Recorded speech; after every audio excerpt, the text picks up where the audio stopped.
I wish you had the kids do some shots. No, you're here to interview me. Alright, I'll do some shots. That's why I'm me and y'all. So, welcome to Jy Unplugged, revamped, I guess. Today I am here with Quran DuBois himself. and we are at XGEN where he plays pro. Soccer. Yeah, okay. Don't mind him, he play a lot. So you just graduated college almost a year ago. Mm-hmm. How does life feel for you right now? You know, life is good. You know, I graduated college and, you know, it's something that I'm proud of, you know, but it's like, it was a year ago, so it's like now life keeps going on. You know, something that a year ago I was super happy to do, but like I said, I always been the type of person to be like, okay, what's next, you know? And that's kind of where I'm at now. I'm trying to figure it out and just keep moving forward. You know, and I'm asking you the same question. How you feel? You graduated a year ago. You know, we both did. Shout out to class 2023. You know, but yeah, how you feel? Graduating, you know? Graduating a year ago was not a tricky thing. It's a tricky spot right now because I'm not where I thought I would be in life. But the thing is, you kind of just have to keep pushing yourself, moving forward. I have learned a lot. I have had a lot of opportunities, and I see myself growing every day. So I'm always going to be proud of myself. And I know that as long as I stick to the mindset that I have, I'm going to get where I want to be in life. I'm proud of you too. Thanks. I don't know why I just did that. So when were you first introduced to basketball and how did it make you feel? I was first introduced to basketball when I was like 2 or 3, you know, so I don't really know how it made me feel. I'm old as a dinosaur, right? That was 30 years ago, you know.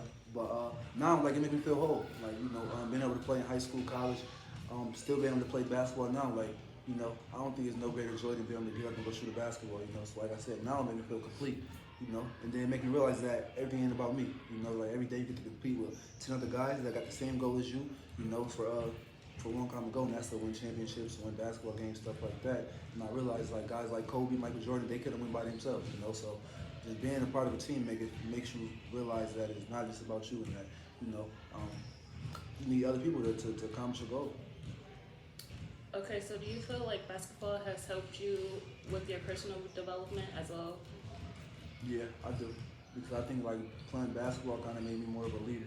You know, like I ain't really that talkative.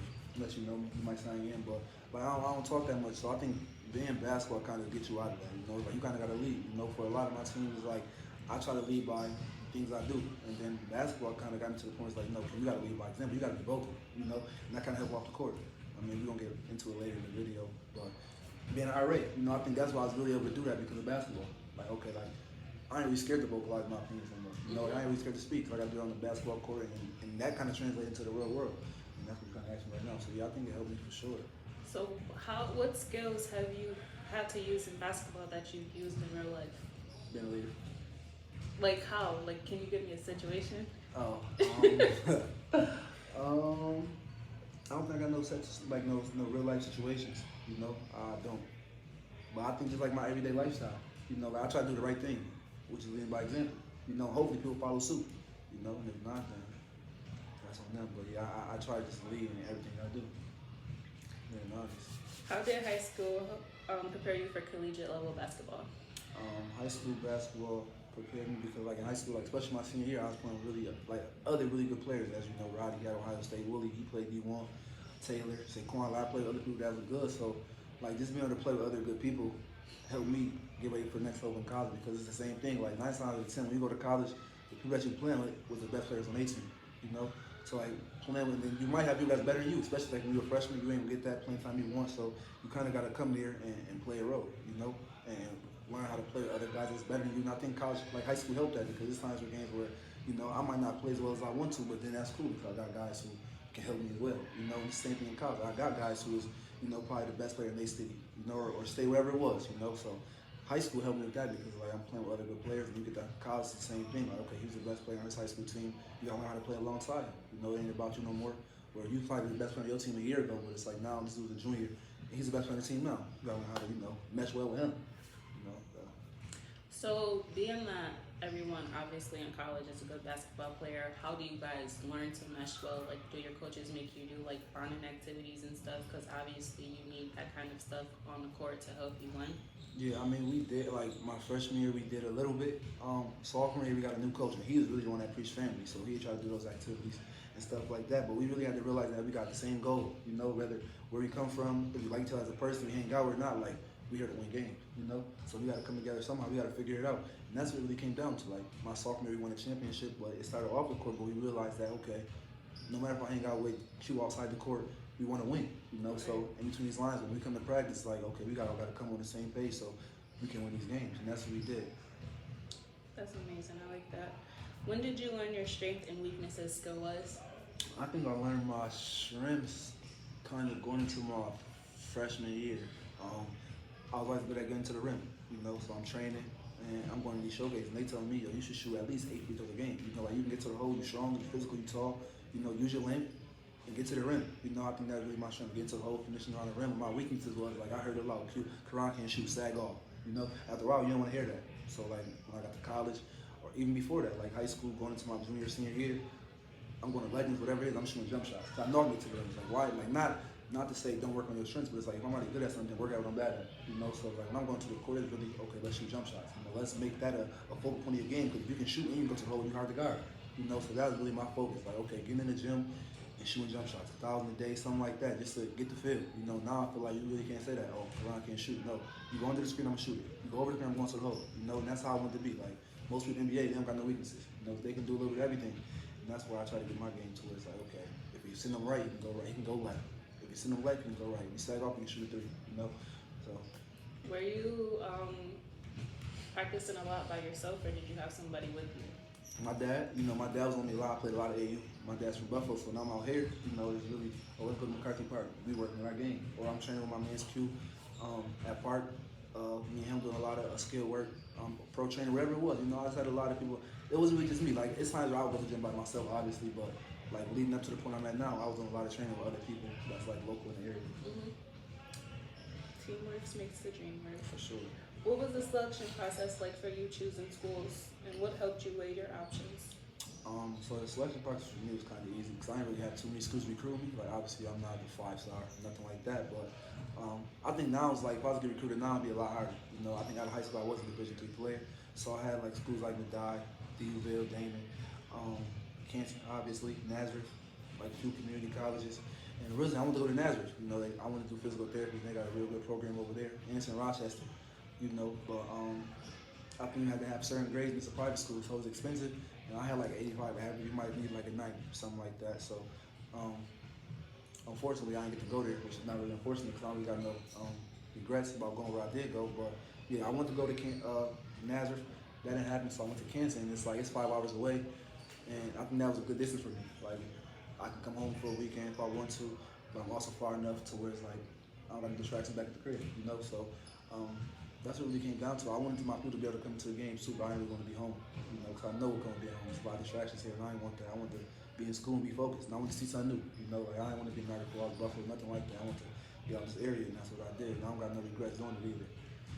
So do you feel like you going away from school helped you better yourself as a person? Like, you're able to grow more? Yeah, like, I think it made me a man earlier because it's like, I can't call my mom. Like, my mom just can't come rescue me. Oh, mom, I need this. She can't come. You gotta figure it out. You know, like, my sister, she went to school in Baltimore. My uncles are down there, so she got a little more leverage. Like, you know, like, if she needs something, she can call them. They gonna look out for my mom brothers, you know, so they gonna come to her rescue. In school, I can't do that. It's like, okay, if you need to go to Walmart, you gotta figure out how to get there. You know, you gotta learn how to take the shuttle from the school to Walmart, you know, so I think it's something to grow as a man, you know, like taking responsibilities, doing my own laundry, make sure I get up, I make my bed, things like that. You doing laundry before? No, I washed every day. You feel me? But it's like, when I got to college, like, I really had to do that. You know, make sure I stay on top of my things, my room is clean, all type of stuff like that. If I was back at the crib, that my mom make sure it's like current clean room, you know? And school's like, it made me mature. What was the toughest situation that you had to deal with while you were away? Me personally? Like a real life situation? Yes. So this one dude, his name was Josh. Like, I don't care, I ain't gonna lie. Yeah, his name was Josh. It was my freshman year. So we roommates. I was roommating with my teammate. His name was Kevin. He had moved to the suite. So I'm roommating with Josh. I'm telling you, I got a roommate. I don't want to roommate him. So I'm fake Maggie in my room. So one day I go to Walmart and I use cash to pay. I go with my teammates, I use cash. I come back to the room and I'm on the game. After class, I'm on the game, my door open, and the dude that lived next to me is like, oh, Q, Josh said you stole his car. Like, you used his car. Huh? He said, yeah, he went to Walmart. He said he asked you if you went to Walmart yesterday, and he told me he went to the library, and he don't got money in his car now. So I'm like, okay, what that got to do with me? So I'm like, whatever. But now I'm being accused of stealing. You feel me? I don't even play like that. Right. So like, Josh, you accusing me of one, not to be colored to it look crazy. You see the white dude on the black dude. Right. You feel me? Like, it look nuts. You know what I mean? So I see Josh, my roommate. Josh, you can't duck me. We sleep in the same room.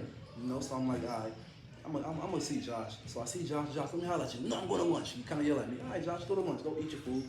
I'm gonna see you later tonight. You feel me? So I'm like, yo, Josh, hold on, bro. Well, I'm hearing that you say I took your car and you know, stole something from Walmart. When I use cash. When I call Kev, like, yo, Kev, when I went to Walmart, what I pay with? He's like, well, you pay with cash. You know. So Josh like, oh, well, why when I go to Stewart's, like, I try to swipe my milkshake and it declined. Josh, do you hear what you said? You try to buy a $3 milkshake. I spent $100. It wouldn't add it up. Like, the car would decline at Walmart anyways. You feel me? So now I'm taking the cues. He telling the RAs. He like, oh, so the dude tell me, oh, he's like gonna tell the RAs. I'm not gonna tell the RAs I'm stealing. Now I'm back man thinking I'm stealing because my granny called me, trying to use his car. I'm like, no, but I'm thinking, did I use his car? I'm telling you I use his car, but they keep asking me trying to use his car. I'm like, nah, I ain't use it, you know. But yeah, like that was one of the worst situations I came across because like now I feel like you just like if it was one of your friends, you wouldn't be saying that, you know. Right. But then you see my room, he like, oh, well, how you already seen it? Like, why you my personal life, Josh? I don't gotta steal from you, bro. You know, so. That was it, but other than that, I ain't really come across no real life problems in school. Besides when I was already, I had a problem that I, came across, but that's for a different time.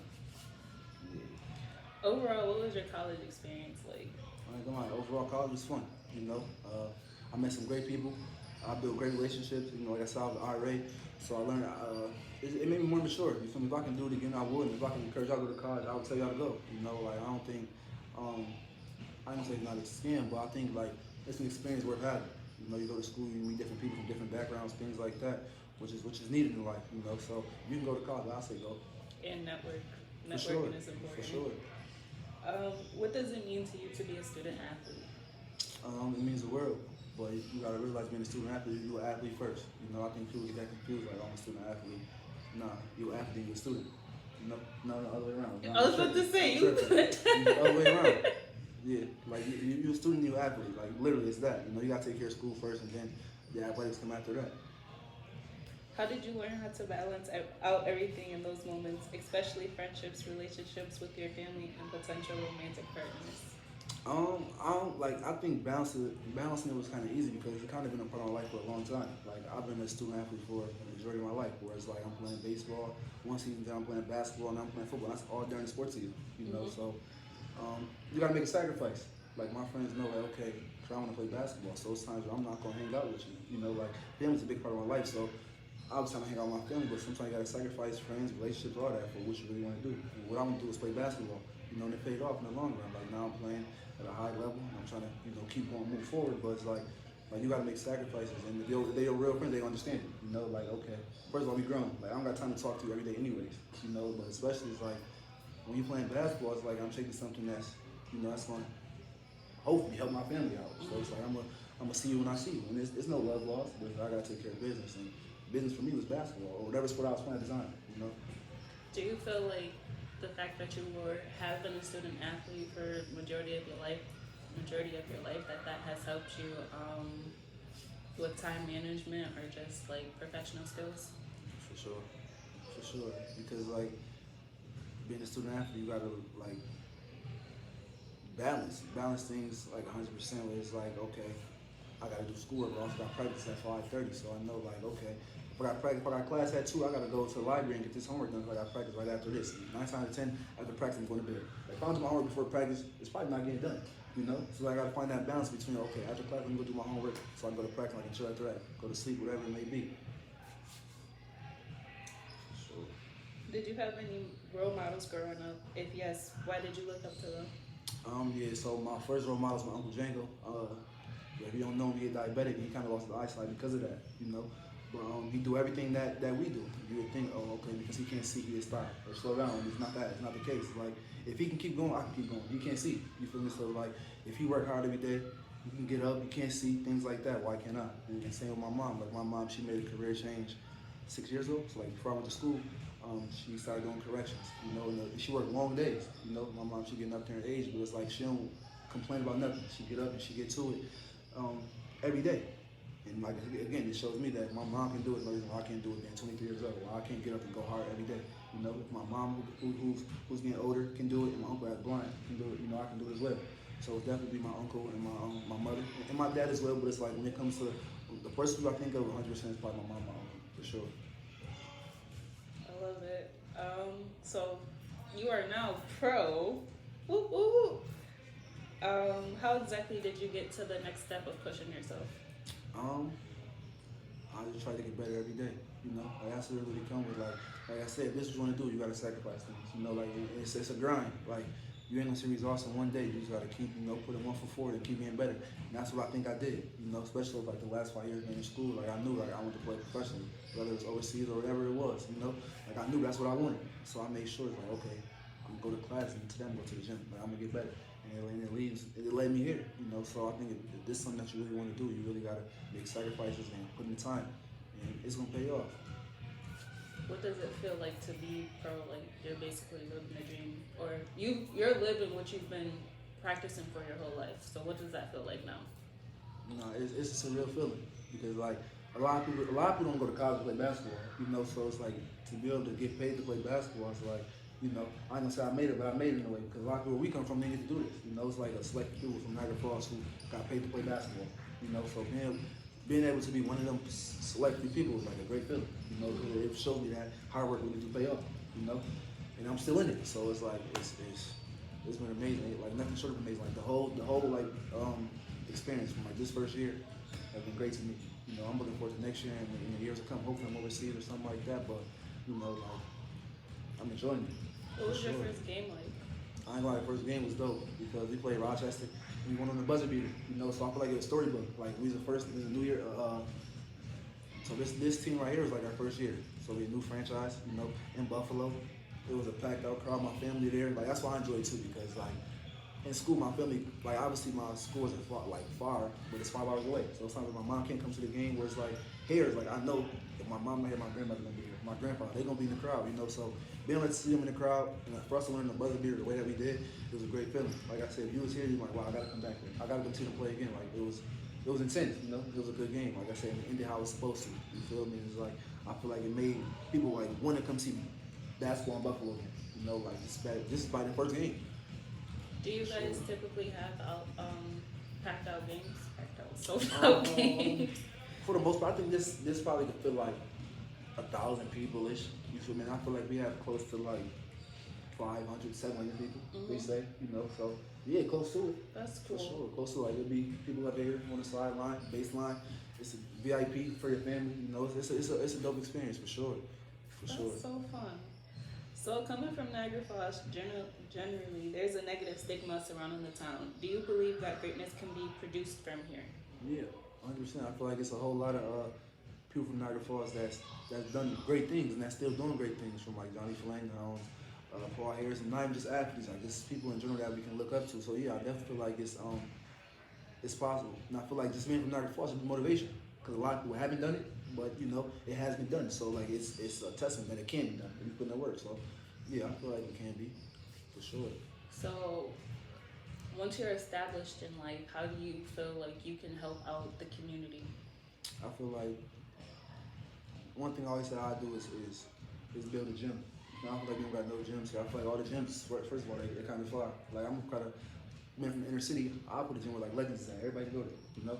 Something like that, like how the YMCA was, the Boys and Girls stuff, that's something I do. Like, if I get to that point where I can give back to the city, yeah, I'll probably, you know, put a gym here, something of that sort, for sure. Why do you believe that we have such a negative connotation, and as young adults, what do you think we can do better to reverse the stigma of the town? Why do you have a negative connotation? I don't know. I just think like when you think of Niagara Falls, you think of grit, you know, like, okay.